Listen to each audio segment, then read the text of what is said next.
gamers, how's it going? We finally have the leaks confirmed. We're going to be getting this Raidraptor support very soon, Wednesday 8th/7th, depending on the region you're in.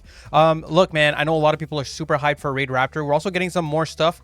I'm super hyped for Voiceless Voice. We have a couple of rarities confirmed here. So, like, all 5 of these cards are going to be yugioh. Here we have the Ice Barrier support. I think we're just getting this synchro, and I think, like, 1 or 2 main deck monsters for this support. I'll show you some more of it on yugioh Pro, you know, so don't worry about that. We're going to be looking at a lot of the new cards that you can expect in this new set. This card here is going to be most likely your biggest dismantle. You probably don't want to keep the Rescue Hedgehog. I mean, let me know in the comments if you know of a list that's crazy that's going to be using Rescue Hedgehog. I really doubt it. Card is really cute though, we'll give it that. And this is actually really strong Centurion support. So if you just want to read this really quick here, Ending Master Packbit, a Cybers level 8 synchro. If this card is synchro summoned or sent to the grave, by the way, because it works when sent to the grave, that means that if you send it with like a Nadir Servant or something like that, it will still trigger its effect. Keep that in mind. You can target 1 monster in your graveyard or 1 face-up monster your opponent controls. Discard 1 card, and if you do, place that monster in its owner's spell and trap zone as a face-up continuous trap.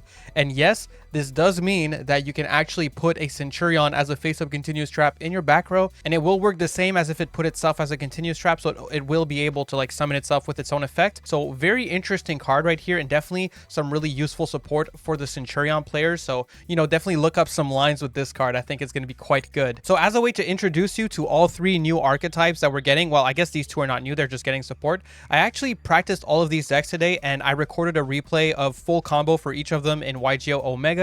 So what I'm going to do, we're going to be showing you all the new cards that you can expect in the set. I'll show you all the yugioh cards that are already in the game that you'll need for any of these 3 decks. And also, obviously, we're going to go check out those replays that I made. So hopefully this video can serve as a bit of, you know, a decent introduction and preparation video, as well as a decent resource when the cards come out.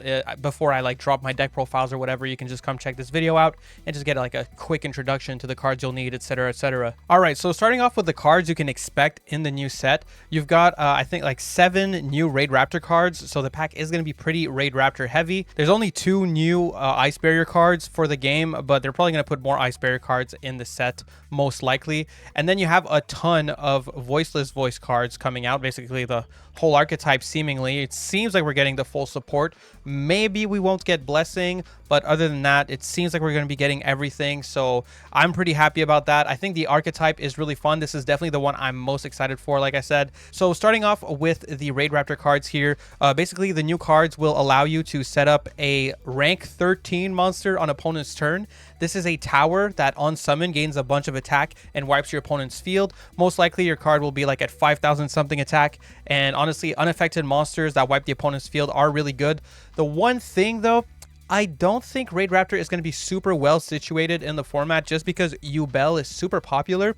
And summoning a big tower that pops a bunch of cards is not exactly the play you want to go for into a deck that, first of all, floats when you pop their cards, and also can just crash into your monster twice to win the game with their Nightmare Pain. So I don't think this is going to be the most popular pick. Now, some people might opt to go for a Kali Yuga version of the deck. I haven't made a replay for that one yet because I haven't really learned how to play that version of the deck. But yeah, Kali Yuga is basically the same as Calamity, right? It'll lock down effects for a turn. It's definitely a solid way to play the deck, I suppose. You know, if you want to go for that route, you're probably going to have a better chance against decks like Yubel, so you might see that being pretty popular. Other than that, though, let's be fair, tower decks are pretty annoying in ladder for a best-of-1 format. Very hard to be prepared for everything, and, you know, it's pretty rare that you'll want to run like 3 kaijus or 3 lava golems or raw sphere mode even, just to be able to deal with a deck like this that sets up multiple towers. So there is a lot of things going for a tower deck like this in a best-of-1 format, as we saw with Pearly. My one issue with it mostly just being that I'm not sure how good it's going to be into a Yubel format. Now, next up here,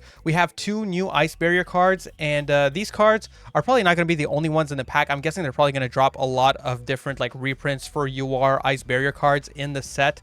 But honestly, this deck is going to be pretty expensive, especially since like they're making this card a UR, and I mean, I'm hoping they don't, but I wouldn't be surprised if they made Mirror Mage a UR as well, because this is by far the best Ice Barrier card. This card in any other archetype would make the archetype top tier, honestly. It's such a stupid card. Basically, this card can tribute a monster on the field to summon 3 tokens, and then it gains levels equal to the amount of tokens it summoned. Then you also have a spell card that can tribute all those tokens to summon as many monsters as you tributed from the deck. So you can like basically summon 4 Ice Barriers from the deck if you have access to that spell, which you can get through your combos. So yeah, this card adds a ton of consistency to the deck. Not to mention, if this card is sent to the grave in any way, shape, or form, you get to search any Ice Barrier card from your deck. And Ice Barriers just so happen to have a Fossil Dig, just like a not once per turn searcher spell that searches any Ice Barrier monster. So yeah, this card is really crazy. We're also going to be getting Gorgeous. This is an extender card. It special summons itself if you control another Ice Barrier. And then on summon, it can special summon another Ice Barrier, either from your hand or from your graveyard. So this is also an incredibly strong extender. So both of these cards are going to be helping Ice Barriers a lot. Ice Barrier is probably my least favorite of these new decks, or I guess supported decks, just because the playstyle is mostly like look at your hand and figure out how many like synchros you can shit out. So, you know, it's cool, it's fine. I know some people love it, and I'm sure some people are way better at it than me, so I can't wait to hear about my misplays in the replay there. But yeah, it's cool. It's all right. I'm not hating on Ice Barrier or anything. I'm just saying it's my least favorite of these decks. And that's mostly because I really love this one here. So we have Voiceless Voice, which should have been called Novox. Honestly, that name was way better.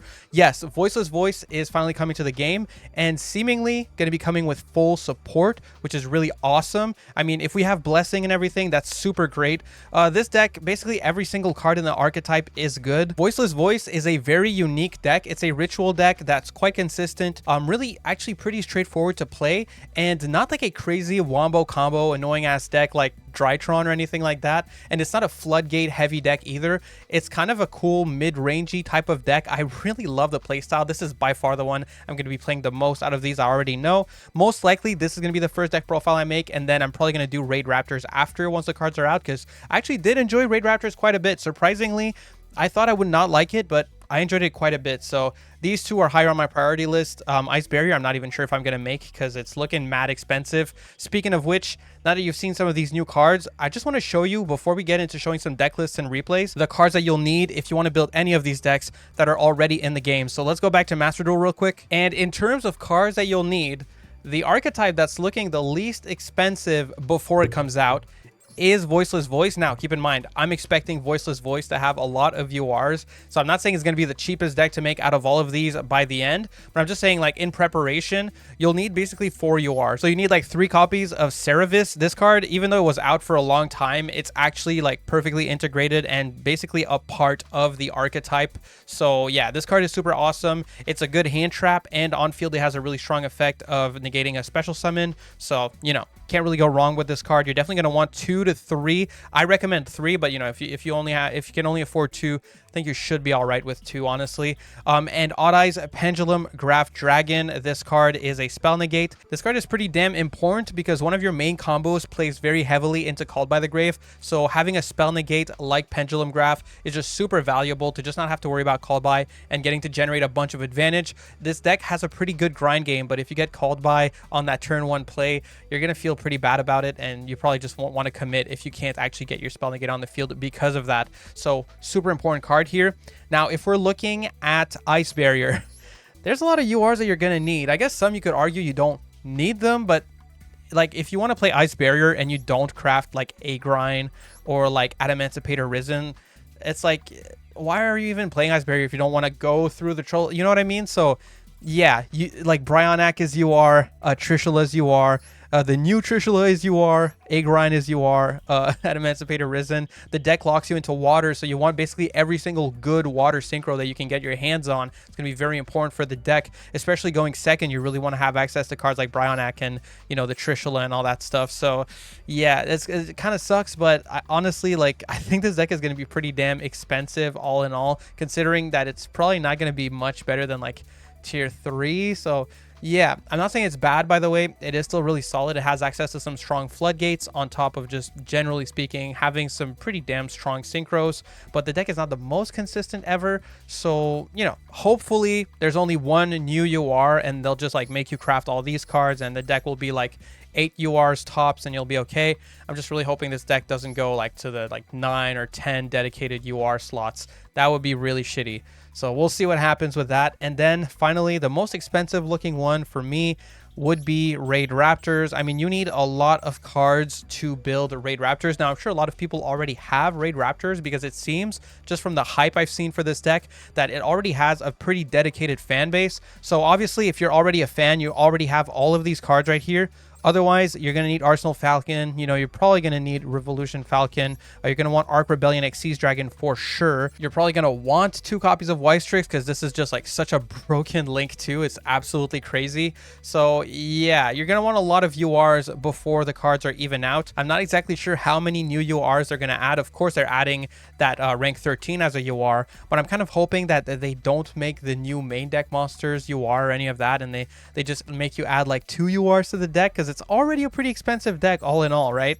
So we'll see what happens with that. We'll see. My expectations is that it is going to be expensive, but you know, I can cope. Now, with that being said, I'm just going to show you the lists that I have, and I'm not going to say that those lists are like perfect or anything like that. It's just that they'll be a good starting point if you want to like a reference before I drop an official deck profile for any of these lists. So let's just go check them out, and I'll show you a replay for each of them after I show you each list. All right, and starting off here with Raidraptors.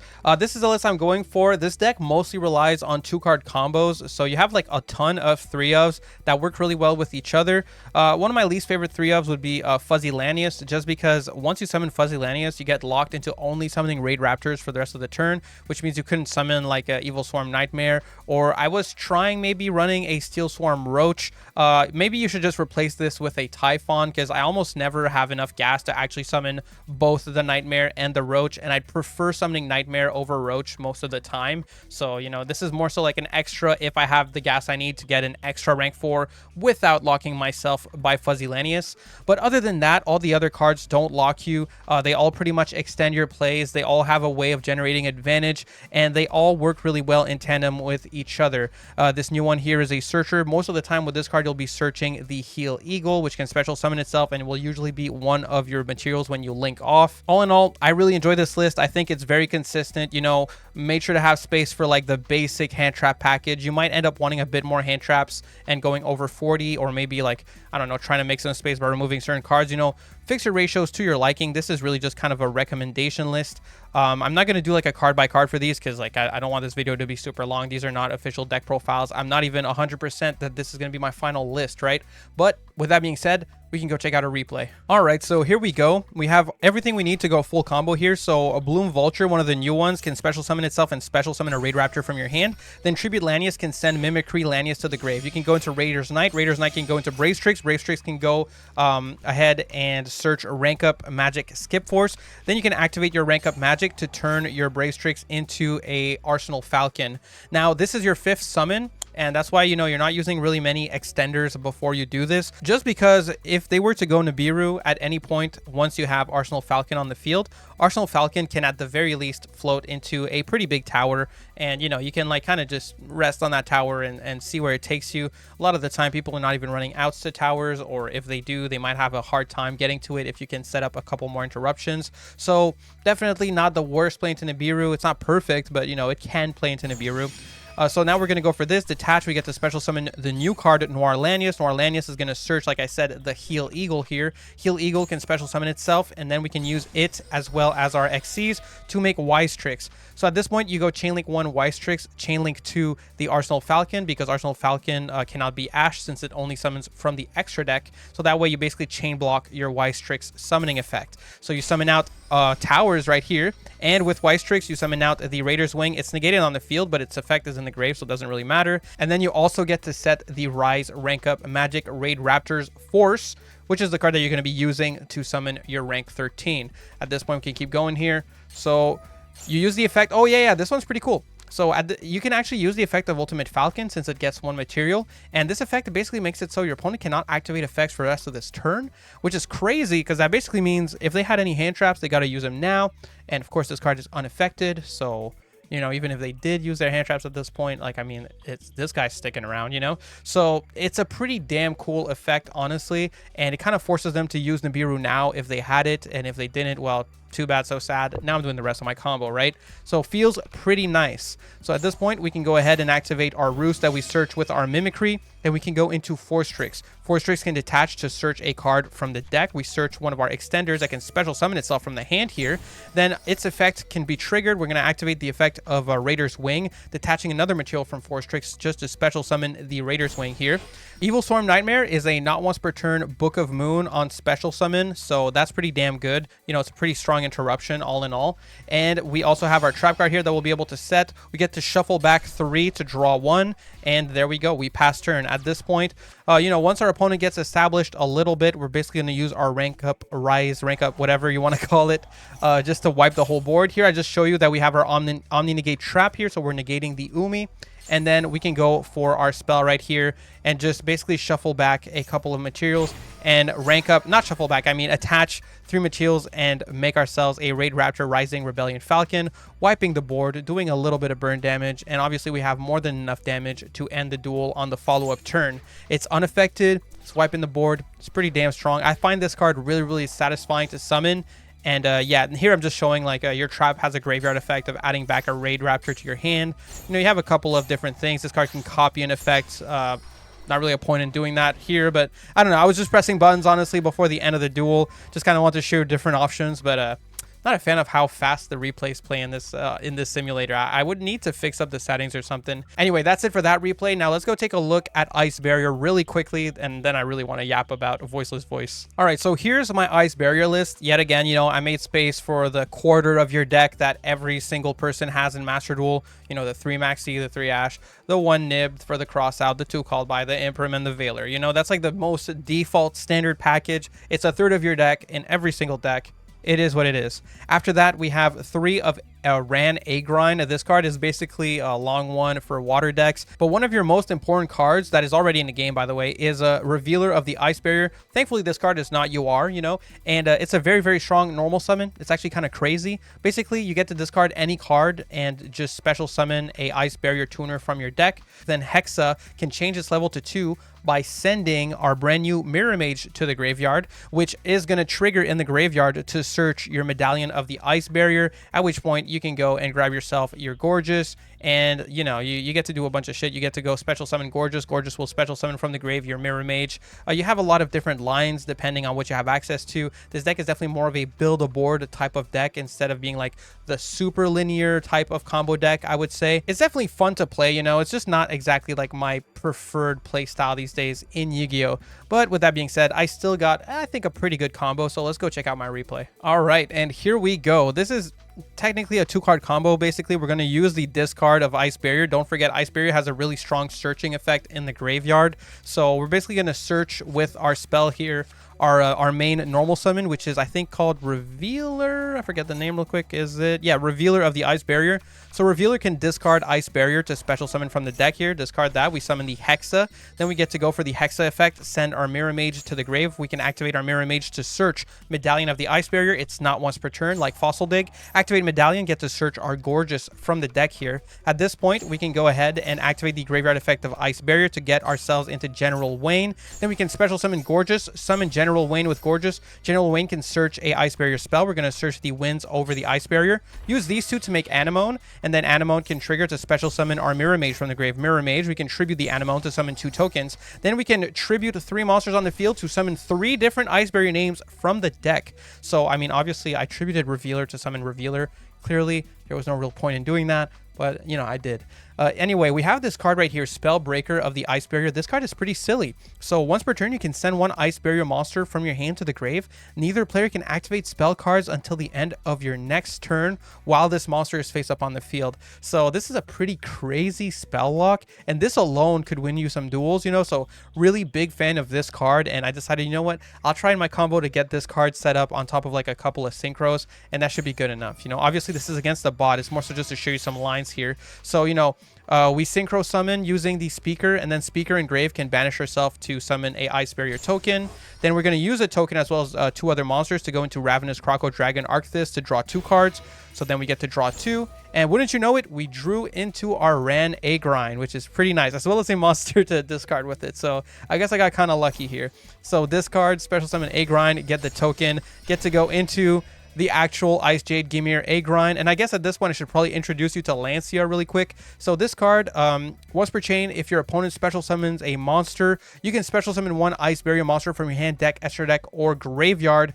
Then you can change 1 attack position monster your opponent controls to defense position. So one of the cool things about this card is, you know, you can summon one of your many floodgates that you have access to. The really good one is the level 5 I showed you earlier. I forget the name of it right now, but basically it makes it so every time your opponent activates an effect, they have to discard a card, which makes it really hard for them to keep up and actually break your board and just generate any advantage at all. So yeah, this is actually a really strong card just because of all the little floodgate effects you have access to. Not to mention right now they can't even activate spells, right? So I think this is a pretty solid combo. I feel like this deck doesn't have that linear of a line, but I'm sure I still made some misplays, so I can't wait to hear about that in the chat.